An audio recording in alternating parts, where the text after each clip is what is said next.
Hi everyone, thank you so much for joining. Today's Ask the Expert segment is all about job readiness. So it's going to be about how you can prepare for a job, what skills you need to have, how to understand which organization is the best for you to work with, and there is going to be so much more. So I have with me today Bharati Sharma. She is a transformation coach right now and she has an experience of over 15 years in human resources. So I will be joining her soon. I will be adding her soon in the live session. Okay. Hi, ma'am. Good evening. Perfect. Thank you so much for doing this and welcome. Thanks so much. So before I start, I'm going to quickly give a brief introduction and then we can start with the questions. So everyone, like I told you, this session is going to be about job readiness. So we will be talking about job hunt, how to look for the right organization, what skills you must have, and what is the hiring process like, and how you can understand that which organization is good for you to work with, right? Because we're always focused on what we need to have, and we neglect the fact that we also need to find the right organization for us to work with. So I have with me today Coach Bharati Sharma, and she is an HR professional with 15 plus years of experience in employee experience, talent management, human resources, culture, and motivation. And she has worked with many big organizations like Genpact, Wipro, and Okaya. And she has worked in various human resource roles, from talent acquisition to HR leader to HR lead, and now she's a transformation coach where she's helping people achieve their dream life. So when I started working, Bharti ma'am was the person who came for college placements and she hired me, right? So will you like to say something, ma'am, before we start? No, I think for you, I'd want to say you're doing great, right? I think we made the right choice at that time, right? Hiring you. You're doing really great in your career. And the way you're doing it, I mean, I'll not say amazes me. I always have that trust and belief that you'll do well. I think this is also a very important component. I'll not say just for you're not working in HR role, but you're guiding youngsters, people who are looking for a job, right? All of your hiring tips and tricks that you're giving them. I think it's great. Yeah, I'm on my way to be in HR, so I thought, why not start now? All right, so we're talking about HR. I would start with the first question, which is, so a lot of students, newcomers especially, they're only aware about the screening part, that there is going to be an interview. We have to make a resume, good resume, and then go for the interview. But then they don't know what goes on internally within the organization when they are being hired. Like, I had no idea. We were told 2 days prior that you're going to have an interview. There's going to be this company. And all I knew was that there's going to be an interview. That's it. What is the hiring process like? All right. So I'll tell you from the scratch when the position comes. So the position could be a growth position. The job requirement I'm talking about. It could be a growth requirement, or it could be backfill for somebody who's left the organization, right? So the first thing is operations team gives the job description to the hiring manager. Both of them get together, and hiring manager per se kind of shortlists the thing. Some of things are nice to have, right? And some of the things which are mandate, are necessary for the job, right? From operations standpoint, they will want to give you like 10 things that we want all of these skill set and requirements in any candidate, right? But it's role of hiring manager that they have to kind of scrutinize that and come into consensus that what are some of the things which are necessary, right? So that's how the job description is done. Once the job description is done, the hiring manager has clarity. They then start posting it either on LinkedIn, Naukri. Referral is something which is very, very popular, and any organization would trust it more than any other source. Right. Referral programs, right? So that's how the sourcing starts happening. Okay. The hiring manager bases when they receive the resume and they feel that your profile is somehow fit, right? Just screening through the resume.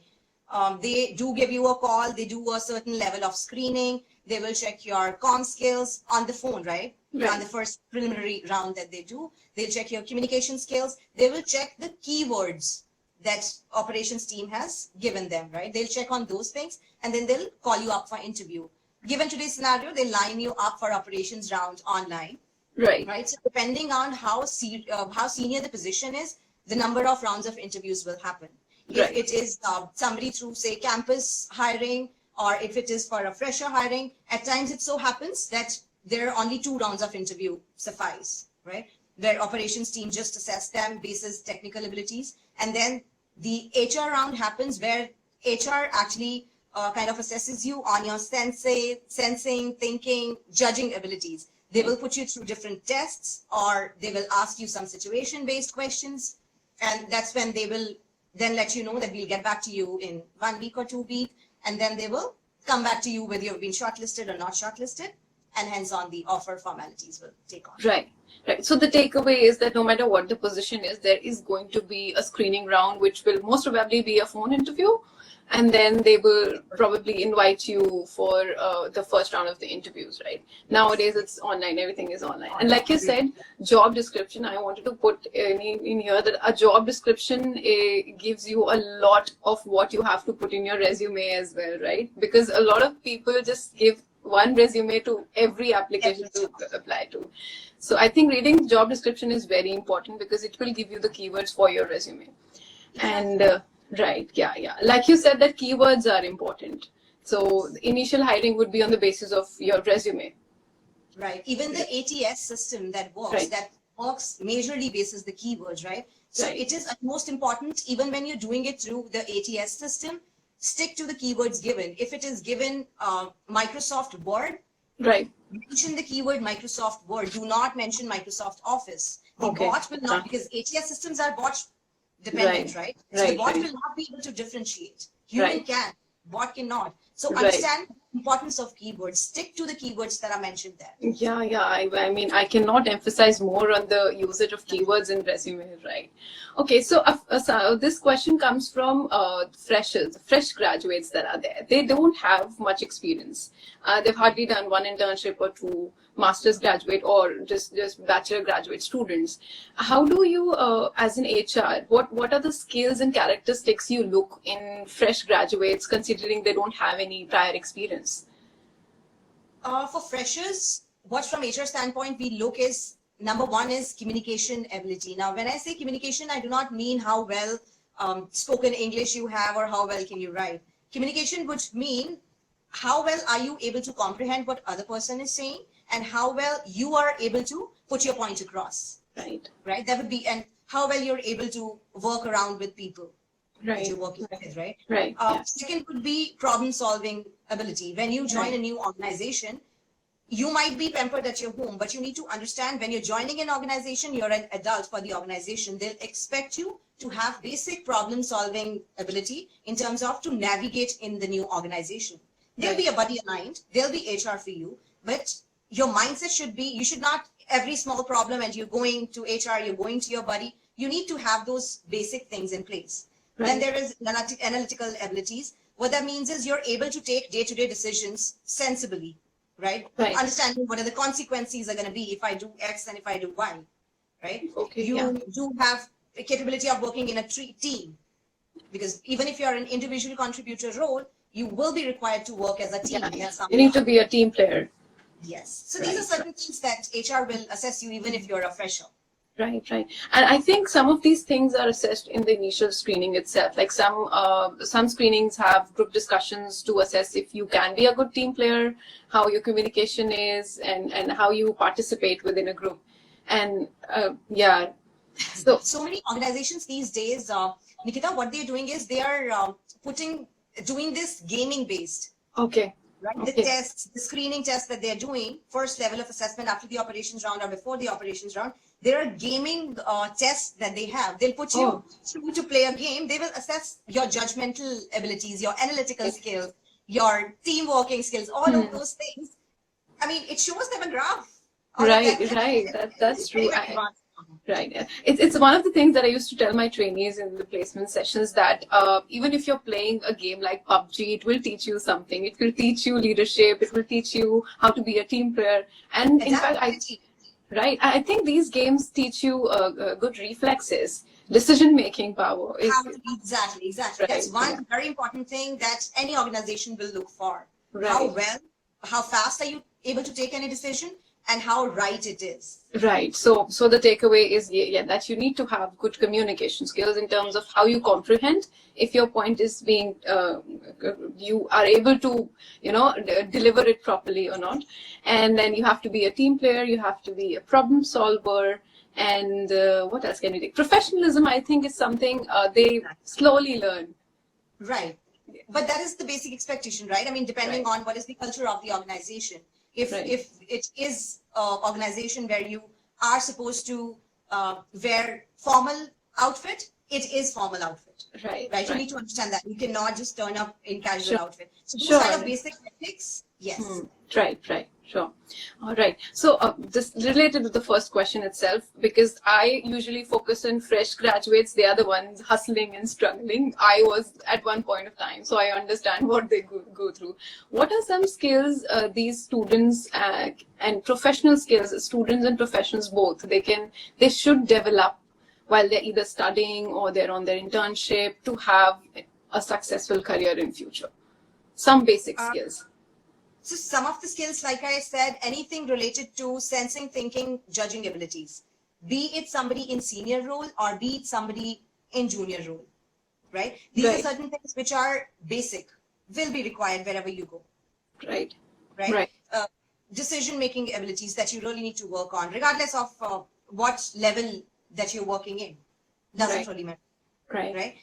Skills remain the same. The level of expectation, I'd say, somebody who has, say, 10 years of work experience, right, will be expected to kind of take certain decisions in a better fashion. True. Yeah. The depth of these all these skill sets will vary basis the experience, but basics will remain the same. Right.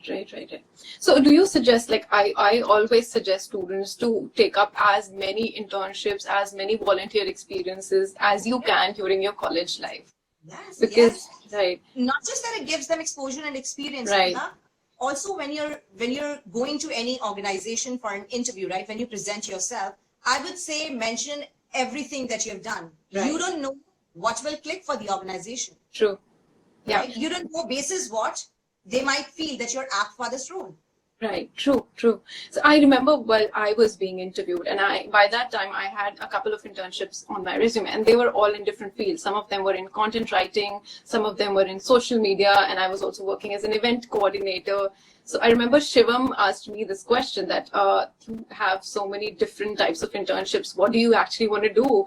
And he said, why did you do so many internships? And how can I understand that you are the right fit for this job? So that point, the answer I could figure out was I was doing all these internships to figure out what I really like to do, not in terms of just gaining experience. I wanted to really figure out what I love to do.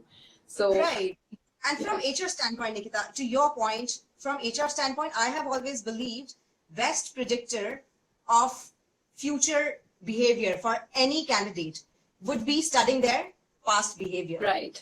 Like you said, you've always done what you liked doing. Yeah. Right. If I have to interview you, basis what you have done till now, I'll be able to get some sense as to how you're going to behave and perform in future.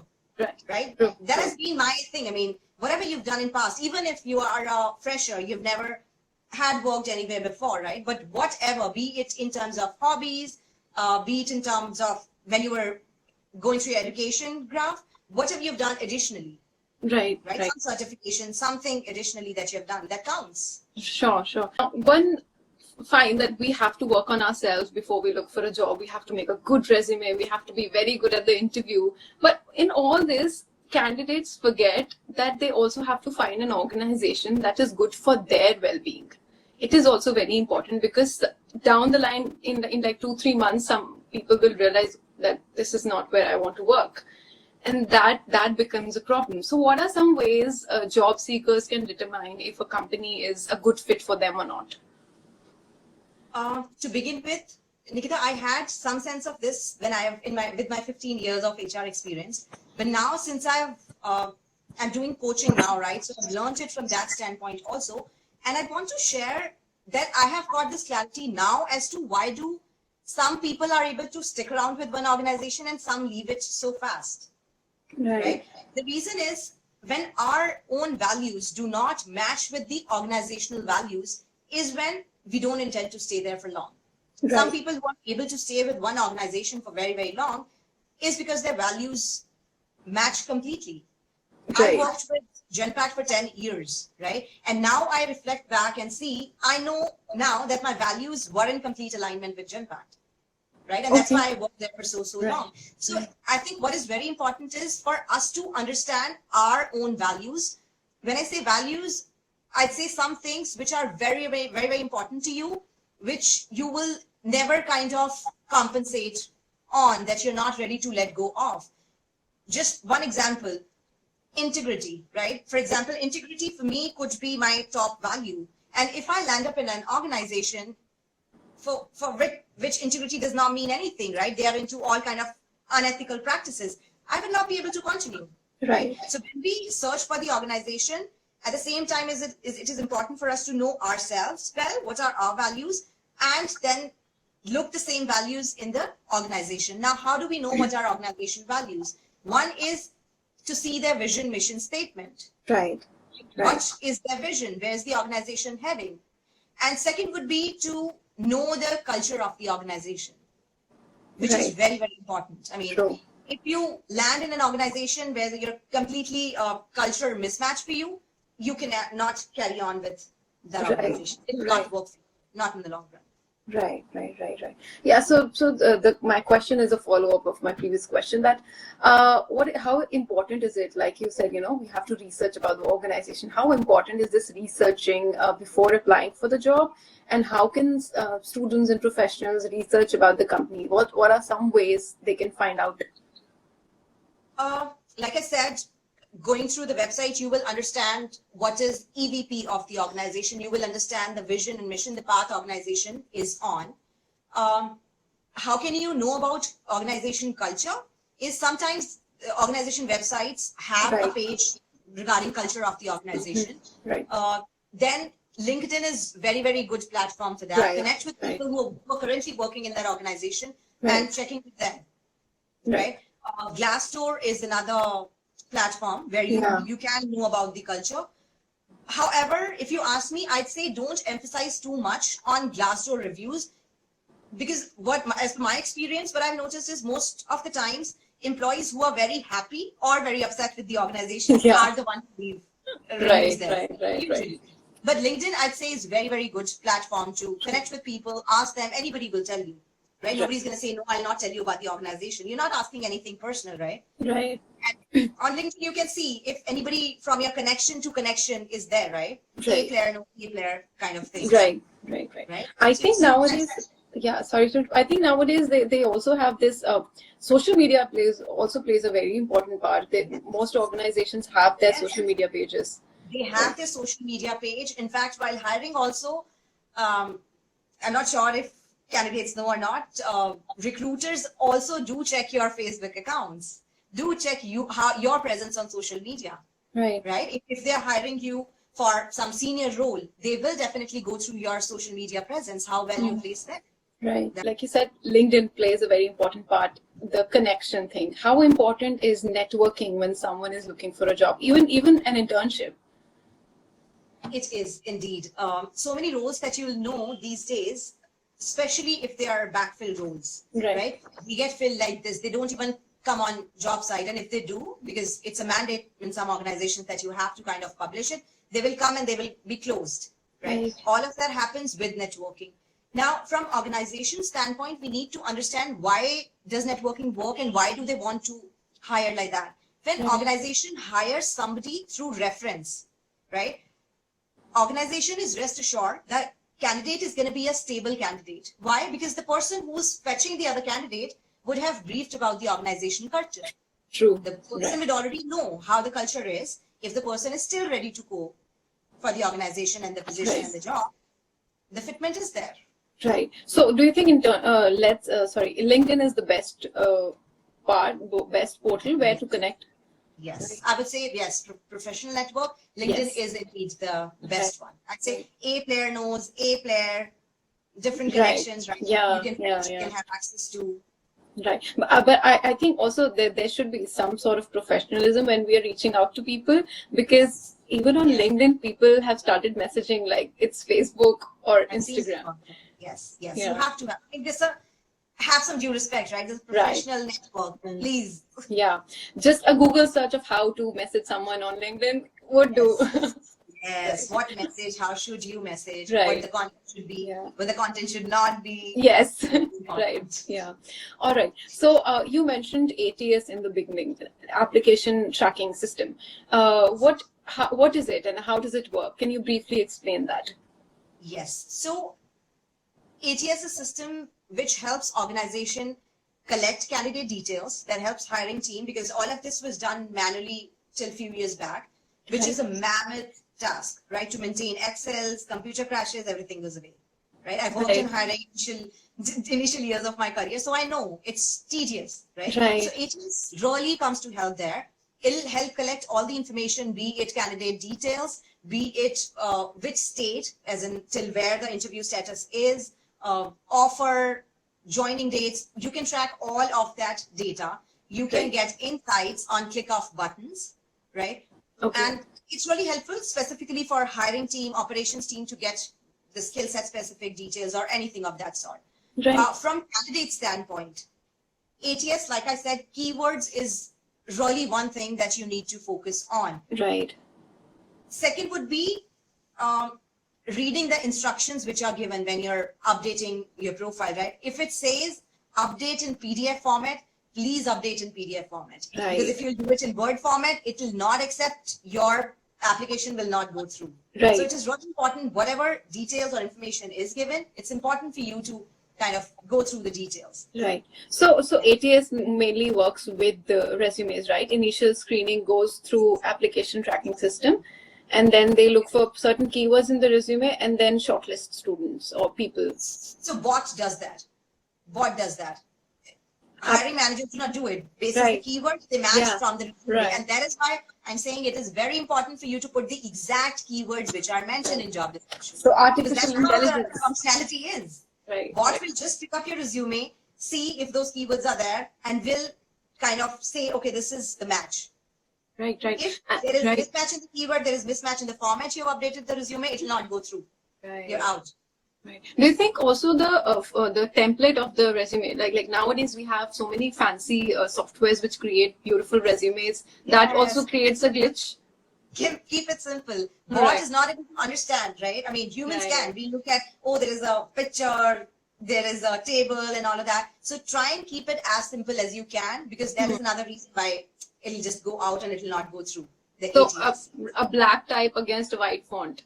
That should be the ideal, right? Yes, ideal. So for the candidates, the takeaway for ATS is all you have to take care of is how you put keywords in your resume and how simplistic it is. Yes. Right. So it's very important then to read the job description and put exactly the same. Exactly. Talking about newcomers, new joiners, new grads, they don't have any experience, any professional experience of working in an organization unless they have had any work term experience. How does an organization, and I'm asking you being in HR, how do you ensure that a new employee feels comfortable within the office environment? So there are different ways. Till a few years back, like I said, HR's role was very different, right? HR was the one who will probably receive the new candidate, take them to the shop floor, get them to meet everybody. Now things have changed. Organizations have this buddy system now. Okay. Right? So there are buddies aligned who start getting in touch with the candidate before they have joined. Once the offer letter is sent, to keep them warm, HR of course will call you, will get in touch with you. Right. There are buddies who will kind of start briefing you about the role, about the team. So by the time you reach, you almost know the organization and the team that you're going to work with. Buddy is the one on the first day who will take you to the shop floor, who will show you around, and in today's time will kind of maybe set up meeting with the rest of the team on Zoom, right? All of that. So that is one thing. Second would be everything is so digitized these days, right? They make you sit on a system and most of the things you will get online. There are different steps given. Right? How do you move forward? Especially in today's time, the buddy's role is also remote. Right. Yeah. Right. But they cannot be with you. But I mean, those connects, they are actually paying more and more emphasis on that. Right. So that is one thing. Mentorship is another important thing that is there, right? They will assign you a mentor from day one or week one after you've settled in the system. You will have a mentor. So mentor will be mostly from operational standpoint, and buddy will be to navigate the organization. Okay. It is, I think, also a part of the orientation that there are some basic forms of trainings that are given to new joiners. What are these, irrespective of their job role and their profile? What are some basic trainings that are provided to employees? So one is just after the onboarding, new hire induction that happens. That happens in most of the organization, where they'll brief you about the organization, about leadership, their presence, all of that in detail. Right? It's almost a complete day process that happens. And apart from new hire induction, there are also online trainings, like e-learning trainings on compliance and integrity. Most of the organizations have those, right? Those trainings happen, and then they put you through the test so that you sign off, signing the NDA kind of thing, that you understand how compliance and integrity run in these organizations. So those are certain trainings which are across that happen for anybody. I come towards the last question. How can newcomers or new joiners, what can they expect from the HR of the organization, and can they reach the human resource department for anything or any issue that they have? All right. So till few years, that was the case. You could have directly reached the HR. Given the current scenario, I can tell you, since everything is digitized, HR is no more in admin role now. At least I can tell you about the big organizations. HR is not just an admin role, taking your queries, answering to that, because their whole day used to pass like that, right? Yeah. So they're more of strategic role right now, right? Now, I'm not saying they've lost people touch, which is very, very important. All the organizations are keeping it to be their top priority these days. Right. Having said that, there are different ways. I mean, if there's any issue, there are different touch points you have buddy, you have mentor, and then there are bots, right? Chat bots. Which are there. So, some of the advantages with chatbot is you ask them the query, they will answer right away. Instantly, you will get the answer, right? They'll help you with any type of question you need for navigating the organization. You need your previous document that you had given, anything they can help you with. Where it is human intervention required, yes, you can definitely reach out to HR. I mean, nobody's going to restrict you. That is the role out there, people managers. Yeah, otherwise, where's the human in human resource? Exactly. And towards the end, I would want you to explain of what you are doing right now, which journey you're on, and about your life coach startup that you've just done. Sure. So I have worked in HR for 15 years in different organizations. My interest has always been towards human behavior, why somebody behaves, how they behave in that given situation, and why the other person is behaving differently, right? So I've always been very interested in that side of human psychology and behavioral psychology bit. So I worked in HR, and then I took a break for some years, and then I did my transformation journey because I was looking for another job, and nothing was working out for me. And that's when I did some introspection. I did this transformational journey of a life coach.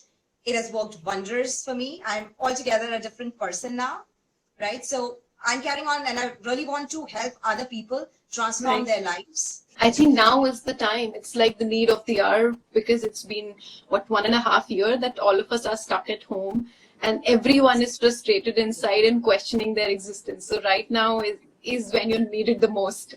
Yes. So anyone who's going through a career crisis, life crisis, I think they can reach out to you. Right. The mission is to help people who are stuck or who really want to grow in their life. Right. Thank you so much, Bharati ma'am. Thank you for doing it. And I will reach out to you again. No problem. Most welcome. Bye-bye. Take care.